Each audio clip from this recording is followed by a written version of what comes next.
Broadcasting from the business capital of the world, this is the Podcast Business News Network. Welcome back to the show. We are excited to have our guests here today joining us, our business counselors at ACE Coaching Company, and, well, so much more than that. Dina and Sharon Weinstein both joining us here today, and we are excited to have them back to talk more, obviously, about healthcare to start the big book, the release, the schedule, the tour, you name it. They're here today to talk more. Welcome back. How are you, ladies? Here.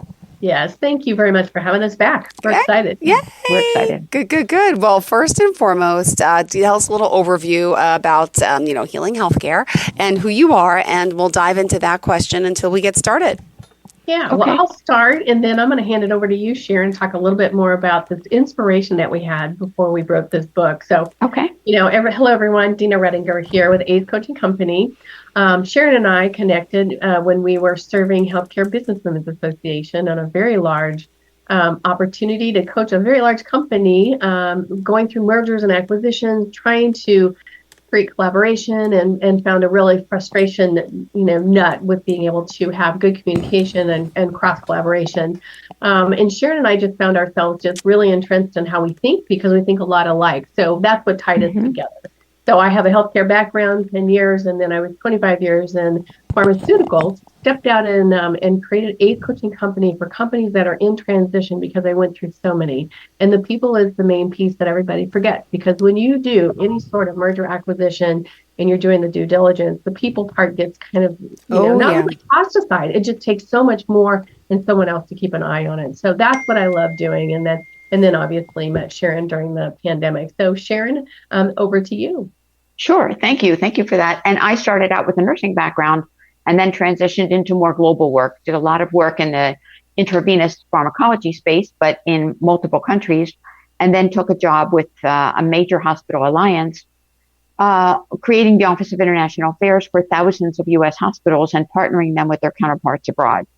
That brought me more into the global space than I had ever been before, but really allowed me to understand the concept of healthcare and how, for all of us, regardless of where we live and where we work, we are all in the same business, and that business is one of caring. So if it's okay with you, Jill, I'd like to talk about this word healthcare, and then let Dina go back to how we got to the book. Perfect. Yeah. What is the definition? Yeah. Healthcare. What is it? When I say healthcare, or when Dina says healthcare, what does that mean to our listeners? What does that mean to you? Where is healthcare provided? Is it at a clinic? Is it a doctor's office? Is it a physician practice, a joint practice, an academic medical center? Does it mean that I have to be in the hospital? Or does it mean that I might also be in long-term care, in some other form of care, perhaps receiving home care, perhaps receiving physical therapy, occupational therapy, speech and language therapy? There are so many ways in which we deliver care. But the core that holds us together is that concept of care.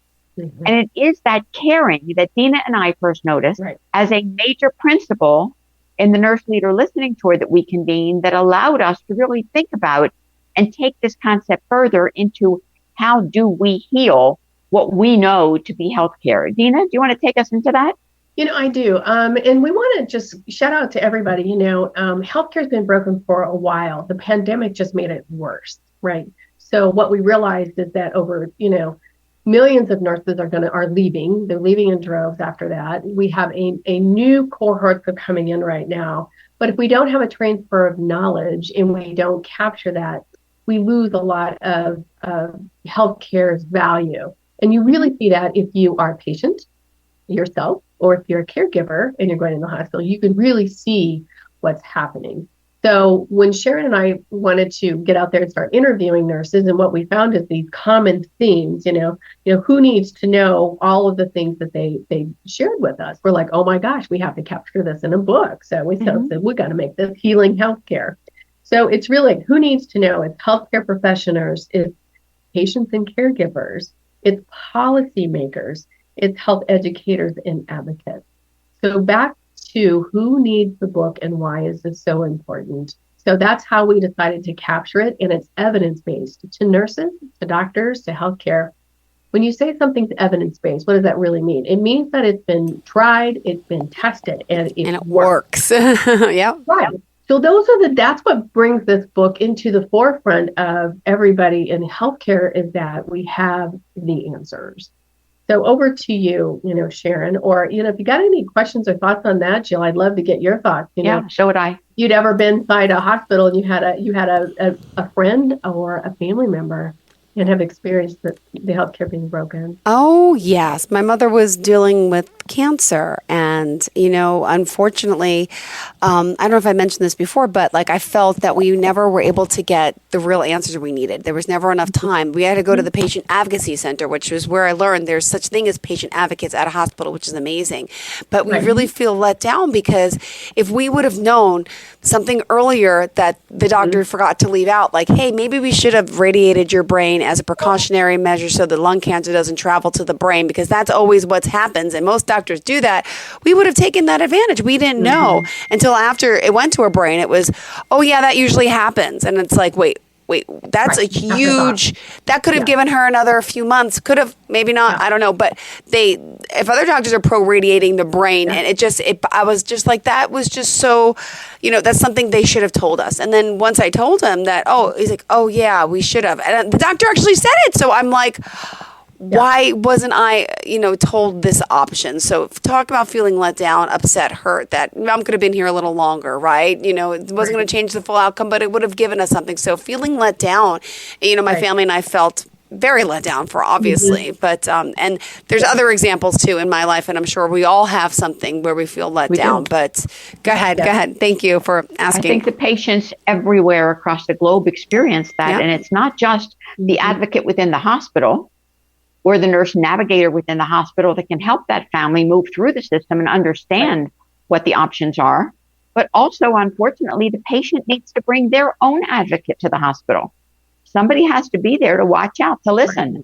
When the patient's asleep or when the patient is resting from a procedure, somebody needs to be awake, alert, and listening to what's happening. So that they can make informed decisions. We can't make those decisions that sometimes lead to life or death if we don't know what's happening. Yep. One of the things that I found, I had to help my father get through sepsis last year, and it was daunting. I mean, absolutely daunting. It was one thing, it started with one thing and led to another thing and another thing. And healthcare, it's like a puzzle. You've got the doctor for this, the doctor for this, the doctor for this, the doctor for this.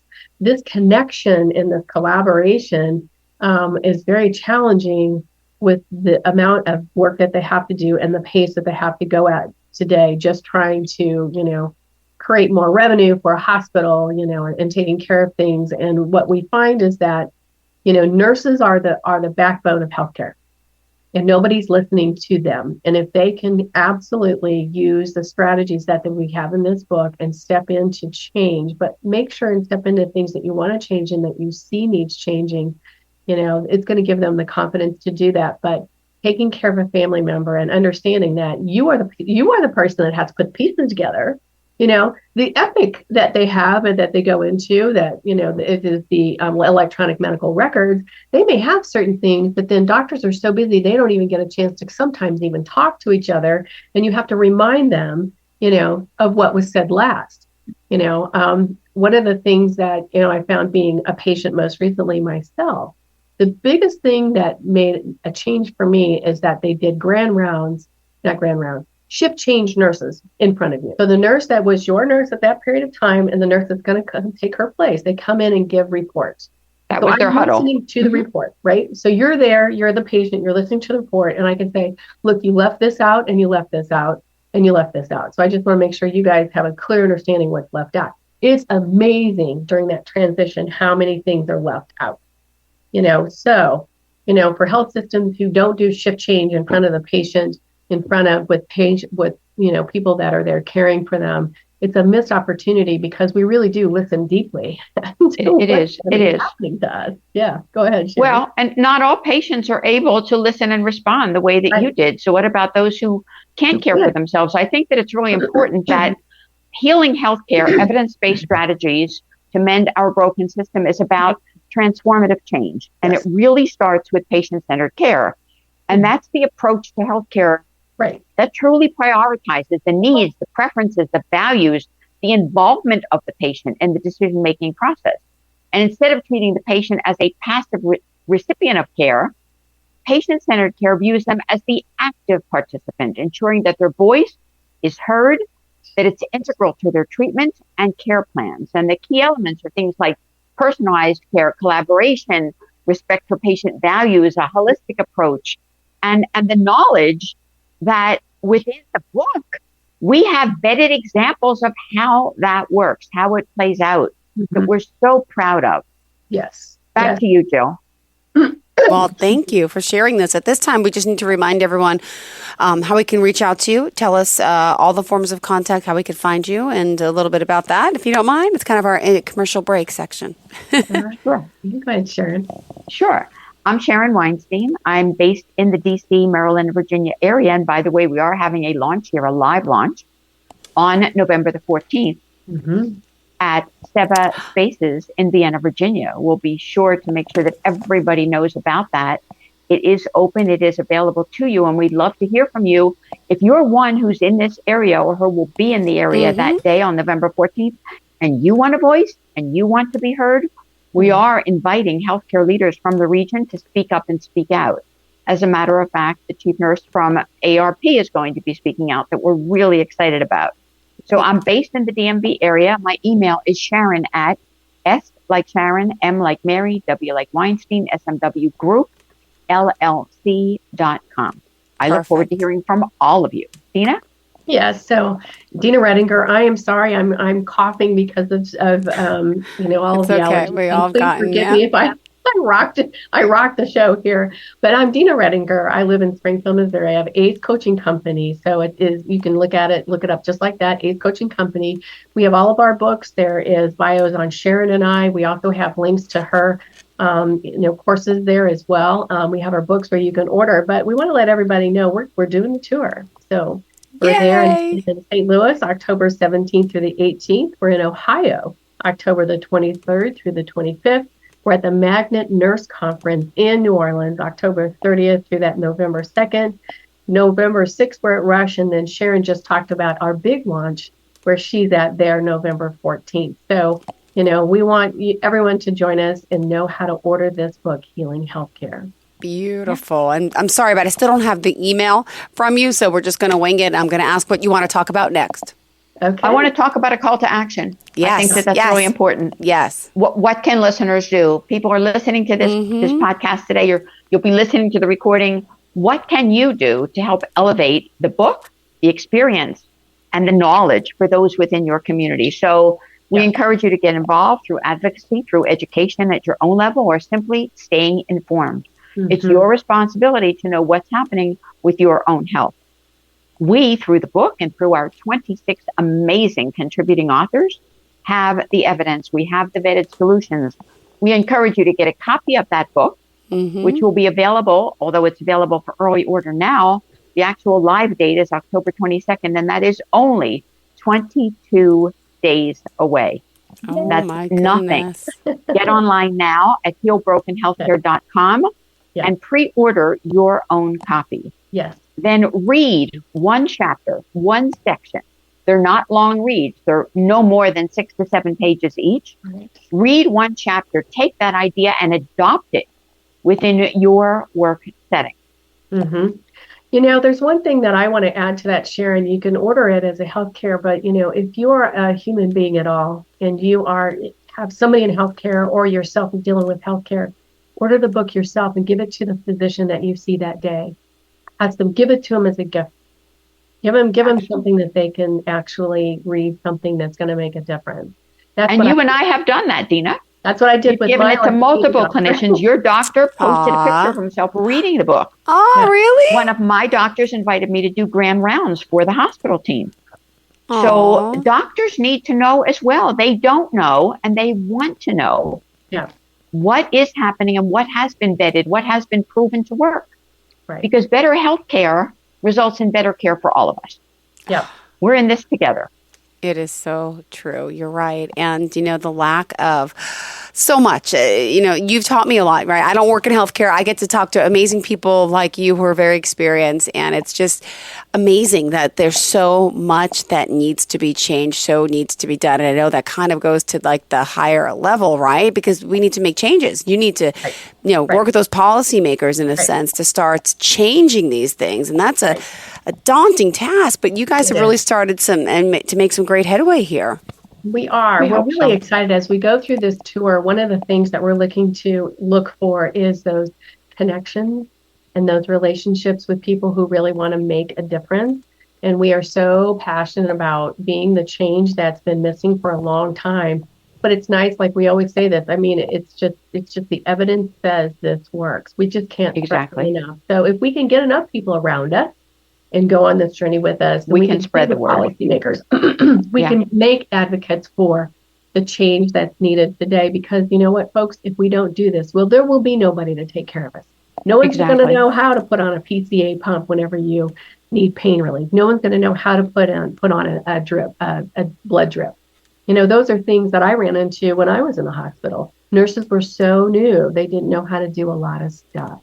Yeah. So I'm telling you, we have to get with the program and jump in and be the change. So. Right. And you mentioned policymakers, but Dina and I want to get in front of local talk show hosts, those folks who are writers and advocates for health and well-being in all of the local media, radio, newspaper, magazine, and more.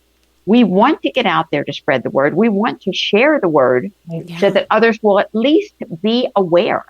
A lack of awareness leads only to inappropriate care. Let's increase awareness and shift that paradigm. Beautiful.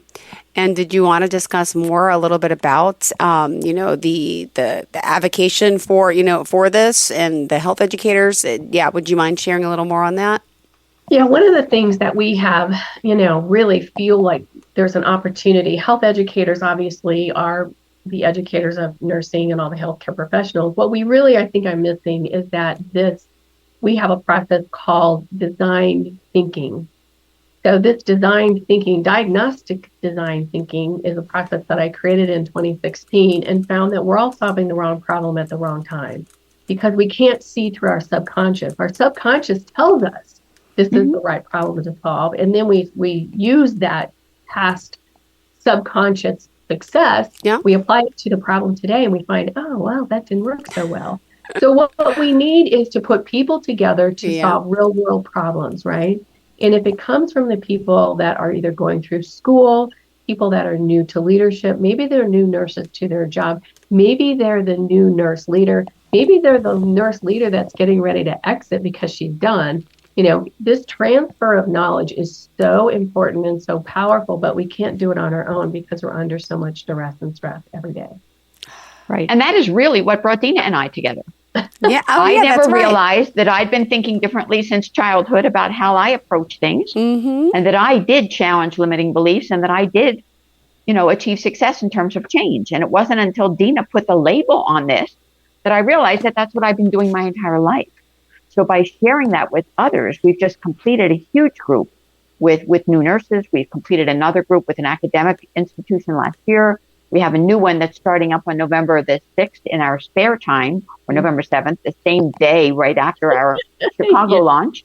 But we're doing this because people need to know that if you ask the right questions, you solve the right problem, you get the right answers, and things work.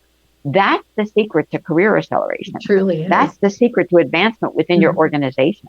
Right. Yeah. That's the secret to getting things done. Exactly. So, Jill, if you take that kind of process that we know that we all have these kind of limiting beliefs or the subconscious, because your subconscious is formed by things you experienced within your childhood, but you can't see them. You can't, right? So you're going in with a problem. You're thinking, I can apply this. This will be just fine. I'm good on my own.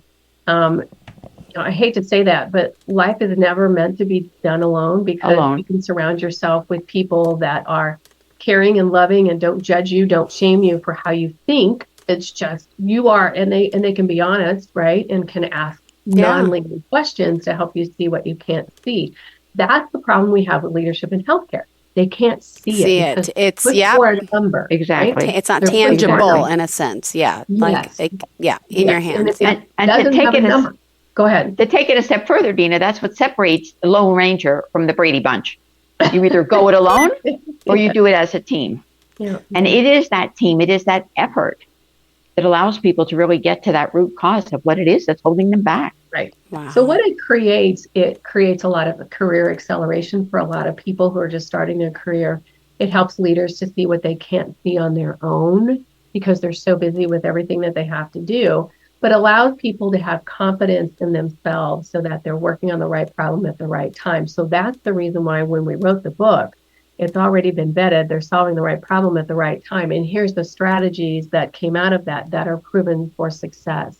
So what we did is we chose healthcare because that is the biggest place where we feel we can make the biggest difference for, the world as a whole, because it's a global problem. We can just apply it. You can apply it anywhere. I'd like to encourage folks also, excuse me, Jill, to visit thinkdifferentlybydesign.com for more information about the process and what's next, how you can learn more about these steps that need to be taken, how you can enroll for a retreat or schedule something for your own organization. It's thinkdifferentlybydesign.com. Now, I just got to ask the two of you, when did the two of you start working on this venture together? It's got to be bittersweet. Like, how long has it taken since the two of you sat down to discuss this process of writing the book? And now here it is in fruition, and it's, we're full forward ahead. How long ago was that? Well, it's so funny. I can't even remember. I think we started with Think Differently. So the book Think Differently came out in 22. Okay. It looks like this. I mean, you probably can't see it. This is it. 18 strategies to fix broken thinking. So we got done with this book. We started doing our nurse tour, and then we just started asking the questions, and we're like, oh my gosh, we've got to do something with this. So yeah, Sharon is a master of writing. Aww. It is in her blood. She loves it.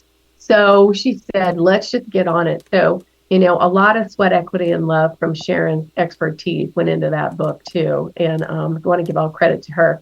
We wrote the book based on all the things that we started to learn, and then reaching out to the people who had the answers and asked them, would you join us on this journey? And when 26 authors said yes, it's like, okay, well, you know what? We do have the answers. We were onto something. It was definitely a collaboration, a labor of love that we could not have done with all of the contributing authors, each of whom contributed to a single section, either on well-being, on the workforce, or on the wisdom. And then we thank Christy Dempsey for rolling the three of them together into a 360-degree review that really closes that gap. Yeah. She nailed it. She did. Well, thank you again for being here. Excited. Tell us again the timeline of events so we all know again. Yeah, I'll review those for you guys Sure. real fast again. So let me get them all out here. So we're going to be in St. Louis October the 17th and 18th. We're going to be in Ohio October 23rd through the 25th. Okay. At the Nursing Magnet Conference, which is huge. That's going to be October 30th. Huge means November 1st. 18,000 participants. Wow. Okay. Huge. That is pretty big. Yeah. November 6th is Chicago. And then November 14th is the actual big launch there in Virginia. So we are on the tour. We're getting ready to go. So we're excited to, see everybody. We want people to just, if you do anything, just buy the book and gift it to somebody in healthcare. That's the best thing everybody can do right now because they just don't know about the book. Beautiful. Exactly. Holidays are here. Exciting. Thank you, ladies, so much for being here, for joining us. Always a great show. Always great to have you here. Thank you so much. And good to see you again. You too. Have a fantastic day, and we'll be in touch again next week. Have a healthy day. You Take too. care. Bye-bye. Thanks. Bye-bye.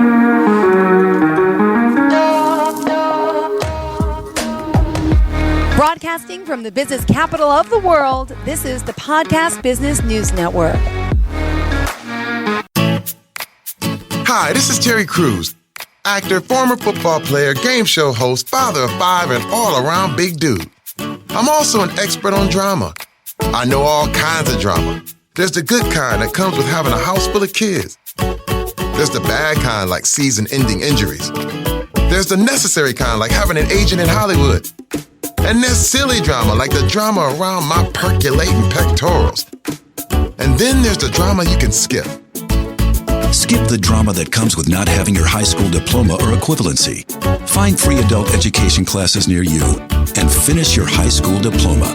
Visit finishyourdiploma.org. or text diploma to 97779. Message and data rates may apply. Reply STOP to opt out. That's diploma to 97779. And leave the drama to actors like me. Brought to you by the Dollar General Literacy Foundation and the Ad Council.